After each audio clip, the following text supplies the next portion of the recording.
Well, hundreds turned out to protest Ohio Senate Bill number 5 and show their displeasure for Governor John Kasich, who was in Cleveland today. The governor supports Senate Bill 5 and will sign it if it is approved by the House as expected. Meanwhile, protesters, many of whom voted for Kasich, are not about to give up their fight for union rights.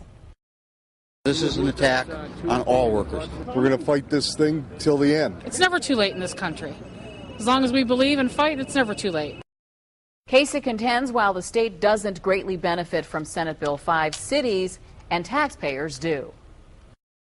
This is a bill to create a balance between government workers and the people who are the taxpayers. Our government workers can still collectively bargain on wages.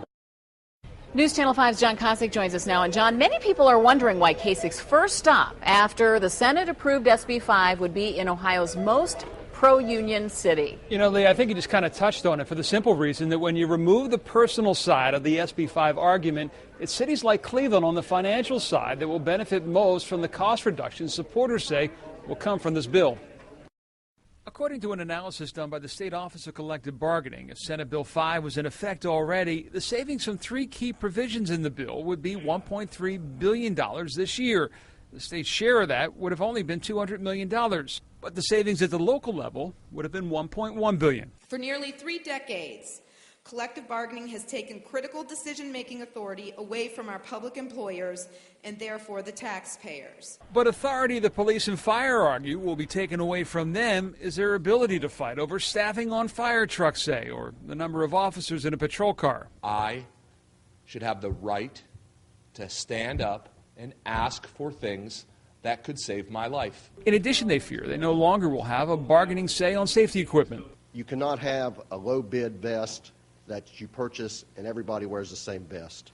The bill also removes supervisors from bargaining units, meaning the leaders of the state FOP and firefighters, a major and a lieutenant, could no longer do both. I now no longer what my status will be.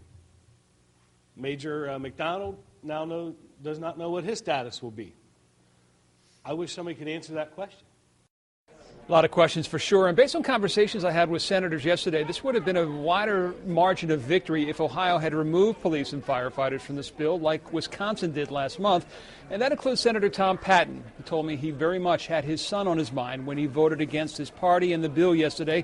His son, of course, was Cleveland Heights police officer Tom Patton, who died a year ago next week while chasing a suspect. Live in the newsroom, John Kasich, News Channel 5. Okay, John, thank you. And we have learned State Representatives Sandra Williams and Nina Turner of Cleveland will host a Working Families Town Hall meeting this Saturday. The meeting will focus on Senate Bill 5. It will be held at the Fatima Family Center on Lexington Avenue in Cleveland. It starts at 1:30 p.m.